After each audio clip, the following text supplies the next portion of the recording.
And joining me live is IDF spokesperson Lieutenant Colonel Peter Lerner. Lieutenant Colonel, thanks so much for joining us on the program. It is October 7 in Israel, 3 months exactly since the horrific attack from Hamas and hostages were taken into Gaza that started this latest conflict. 3 months of a bloody war as well inside Gaza, which has been heavily bombed.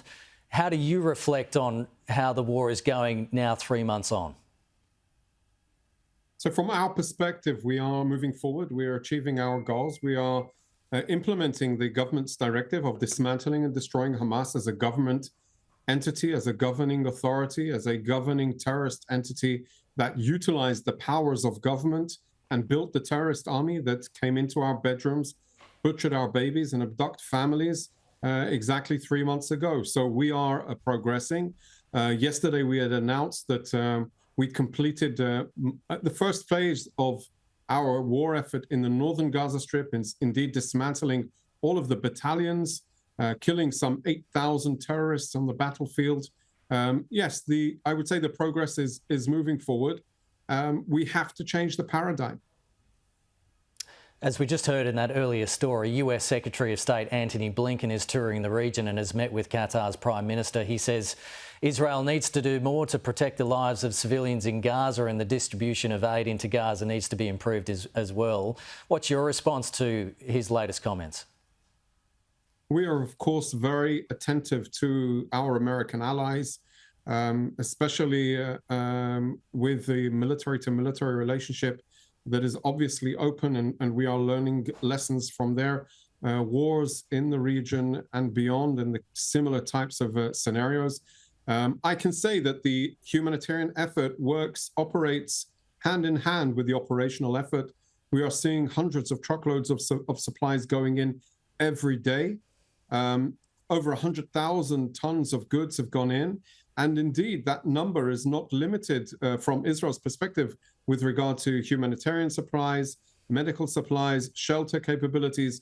The only limit, and this was just over a week ago, the World Food Programme identified 13 bottlenecks with the transfer of goods. 12 of those were to do with the internal UN apparatus, nothing to do with Israel. From our perspective, there is no limit. The only limit is how it can be distributed. From the UN's perspective, on the Palestinian side, our effort is, we're very, very clear from the outset. Our operations distinguish between the civilians, the non-combatants of the Gaza Strip, and the terrorists, Hamas terrorists, the Palestinian Islamic Jihad, that are operating within the civilian arena, precisely weaponizing the civilian arena to try and exert more pain on the people of Gaza that is already existing. Last November, the Qatari government helped to negotiate a ceasefire. Is there hope of another ceasefire and hostage exchange in the near future? The hostage, 3 months now, the families of the remaining 136 Israelis have been, their families, their lives have been torn to pieces.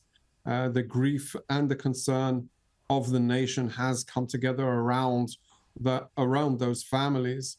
From the military's perspective, this is a top priority, a national priority. I would say we're utilizing all of our operational capabilities and intelligence capabilities in order to create an operational opportunity.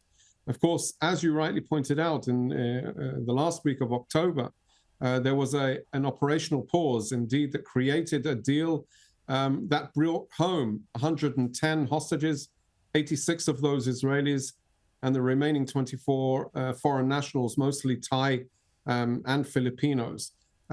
The diplomatic efforts is taking place in parallel to the operational effort. We had held our fire once before. If that reality does develop again, and the government instructs us to hold our fire to bring home hostages, then obviously that is well within the realm of our war goals, and to bring home the hostages, and we will do so. Lieutenant Colonel Peter Lerner, thanks for your time this morning. Appreciate it. Good day.